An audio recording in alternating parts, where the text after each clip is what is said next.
सभी मीडिया के मित्रों, राजस्थान के विधानसभा चुनाव के बाद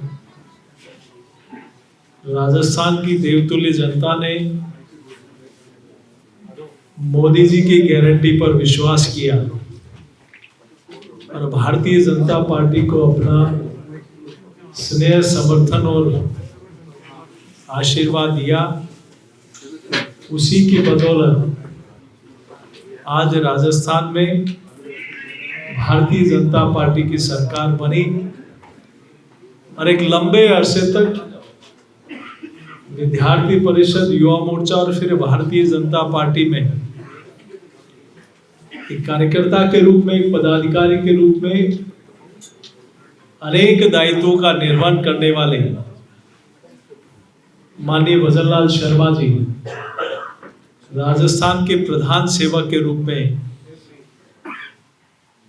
मुख्यमंत्री के रूप में अपना काम कर रहे हैं। आप देखिए कि अंतर इस बात का कि एक समय सरकार थी जब अपने कालखंड के अंतिम दिनों में काम करना शुरू किया और प्रदेश के यशस्वी मुख्यमंत्री भजनलाल जी ने हमारे लोकप्रिय प्रधानमंत्री आदरणीय नरेंद्र मोदी जी की जो उन्होंने संकल्प पत्र की गारंटी थी, उस गारंटी को एक माह भी नहीं बीता और उन्होंने लगातार प्रदेश के हित के लिए विकसित राजस्थान, प्रगतिशील राजस्थान, स्वस्थ राजस्थान, समृद्ध राजस्थान, सशक्त राजस्थान, इस दिशा में एक नहीं अनेक कदम उठाते हुए कई निर्णय लिए हैं। मैं सबसे पहले माननीय मुख्यमंत्री जी का आभार प्रकट करता हूं कि कल ही उन्होंने एक घोषणा की प्रदेश के हित में कि जनता की राय के आधार पर जो संकल्प पत्र भारतीय जनता पार्टी ने बनाया उसको संकल्प मानते हुए उन्होंने 450 रुपए में गैस का सिलेंडर मिले, इसके लिए 1 जनवरी से उनको मिलने की सारी व्यवस्था सुनिश्चित की। इसके लिए मैं पूरे प्रदेश की माताओं बहनों की ओर से माननीय मुख्यमंत्री जी का आभार प्रकट करता हूं। और ये एक सामान्य बात नहीं है। आदरणीय मोदी जी ने 2014 में प्रधानमंत्री बनने के बाद एक समय का भोजन बनाते समय 400 सिगरेट पीने के बराबर उस धुएं से नुकसान फेफड़ों को होता था, पर्यावरण को नुकसान होता था। उन सारी समस्याओं का समाधान करते हुए देश में पहली बार आजादी से लेकर अब तक जितने गैस के कनेक्शन नहीं होंगे उससे ज्यादा मोदी जी के इस कालखंड में उससे ज्यादा गैस के कनेक्शन मिले। और एक गरीब के घर में भी अब बारिश के दिनों में चूल्हे में घर में पानी भर जाता था, कई समस्याएं आती थी, गीली लकड़ियों में कैसे भोजन बनाए। लेकिन आज उज्ज्वला के कनेक्शन के कारण वो अच्छे से अपने परिवार का निर्वहन कर सकते हैं।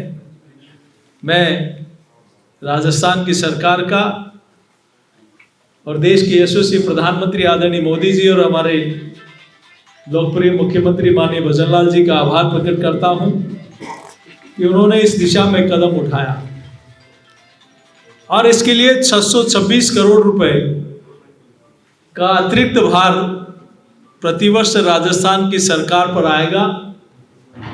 अंतर इस बात का है कि एक तरफ वो सरकार थी जो कालखंड के 5 वर्ष के लिए चुनी गई, लेकिन अंतिम 5 महीने के लिए जनता के लिए उन्होंने योजनाएं शुरू की। लेकिन दूसरी तरफ वो सरकार है जो दीनदयाल जी के अंत्योदय के भाव को लेकर चलने वाली, जिन्होंने अपना मुख्यमंत्री की शपथ लेते ही 1 माह भी नहीं बीता और उन्होंने इस दिशा में काम करना शुरू कर दिया। राजस्थान में 70 लाख से अधिक महिलाओं को उज्ज्वला के इस योजना का लाभ मिला है। निश्चित रूप से इस योजना से उनको एक बहुत बड़ा संबल मिलेगा। मुख्यमंत्री जी ने, भारतीय जनता पार्टी ने एक घोषणा पत्र में स्पष्ट कहा था कि पेपर लीक जिन लोगों ने भी किया है, जो भी इसके पीछे थे, चाहे कितने ही बड़े कितने ही प्रभावशाली व्यक्ति हों, जिन्होंने राजस्थान के युवाओं के भविष्य के साथ खिलवाड़ किया, ऐसे लोगों को कठोर सजा मिलनी चाहिए। और मुख्यमंत्री जी ने इसके लिए एसआईटी का गठन कर दिया और एसआईटी के गठन के बाद इस एसआईटी ने इस दिशा में अपनी कार्रवाई को तीव्र कर दिया। और मैं सोचता हूं जो भी लोग हैं, चाहे कितने ही प्रभावशाली हों, जिन्होंने राजस्थान के युवाओं के भविष्य के साथ खिलवाड़ किया, ऐसे लोगों के खिलाफ सख्त कार्रवाई हो, इस दिशा में माननीय मुख्यमंत्री जी ने कदम उठाया है। पिछली सरकार में अपराध का तांडव पूरे प्रदेश में था और मुख्यमंत्री जी ने जो संगठित अपराध है, गैंग वॉर, इसकी रोकथाम के लिए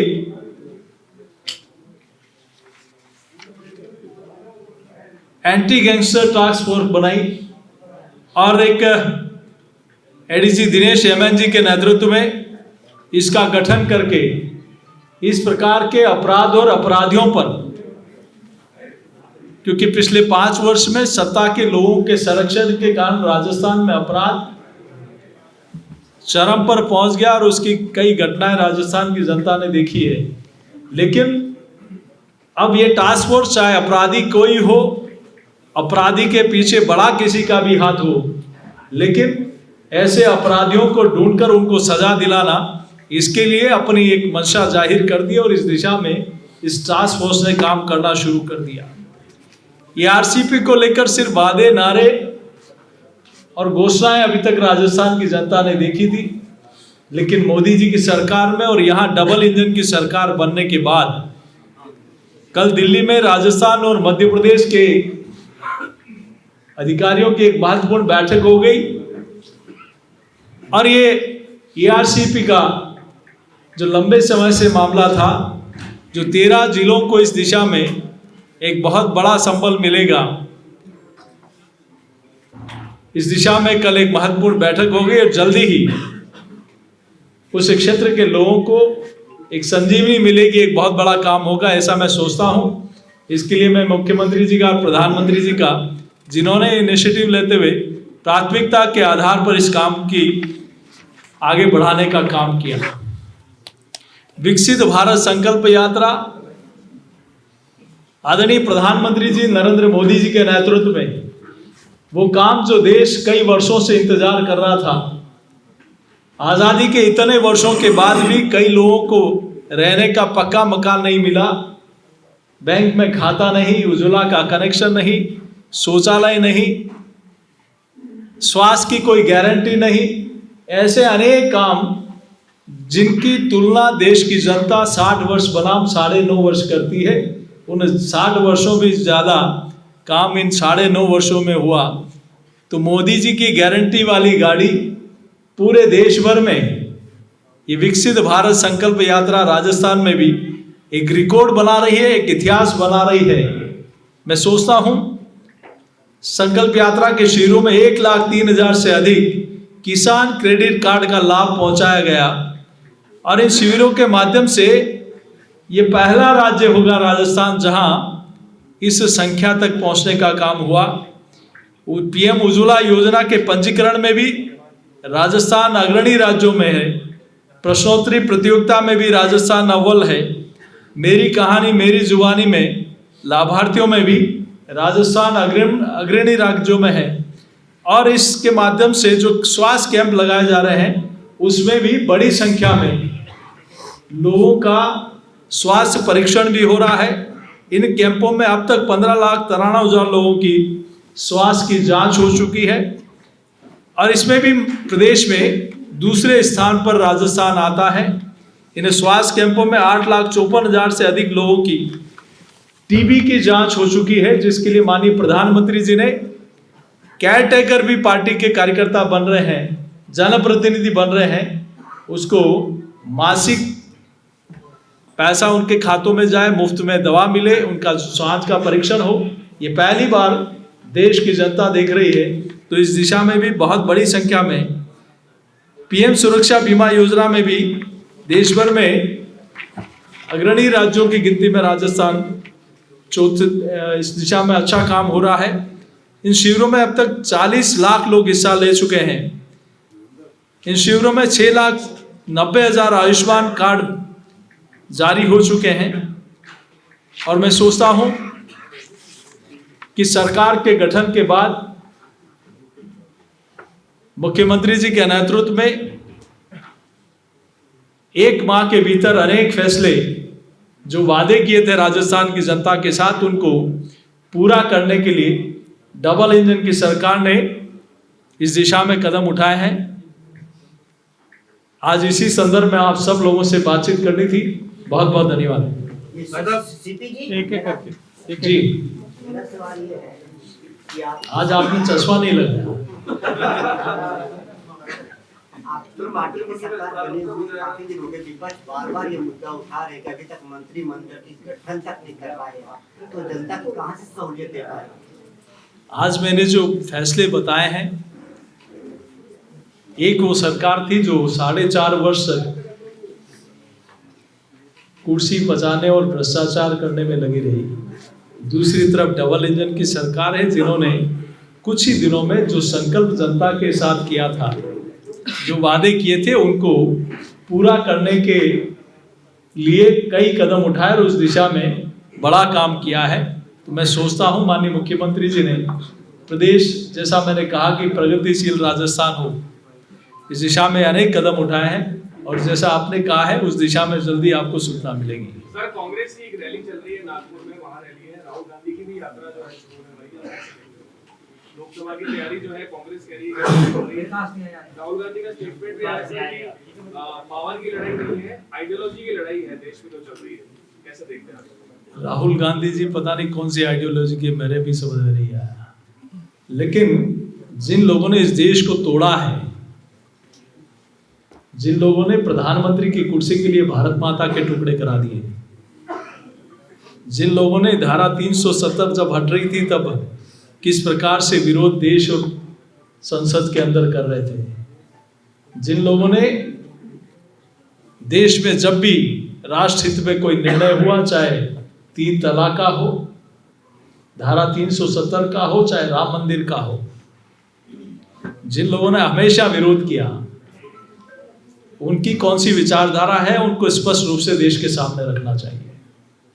मंत्रिमंडल के गठन में क्या पेच फंसा हुआ है सर? रिकॉर्ड बन गया सर, रिकॉर्ड। कोई पेच नहीं फंसा, इसकी जल्दी सूचना होगी और आपके साक्षी में जल्द काम होगा। धन्यवाद। बोलिए लाल सिंह जी। वादा करके आप सत्ता में आए थे कि महिलाओं को सुरक्षित राजस्थान देंगे, लेकिन सर लगातार ऐसी घटना हो रही है जो शर्मसार हो रहा है। चेन स्नैचिंग घटना हुई है, 2 मर्डर हो चुके हैं, इसमें महिला उसकी बच्ची को काट के डाल दिया चाकू से। तो इसमें जनता सवाल, देखिए 5 वर्षों में जिस प्रकार से लचर व्यवस्था थी उसको चुस्त और दुरुस्त करने का काम डबल इंजन की सरकार ने शुरू कर दिया। और मैं फिर कह रहा हूं, दावे के साथ कह रहा हूं, अपराधी चाहे कोई भी हो, अपराधी के पीछे चाहे किसी का भी हाथ हो, उस दिशा में भारतीय डबल इंजन की सरकार कड़ा कदम उठाएगी और उसको सजा देने का काम होगा।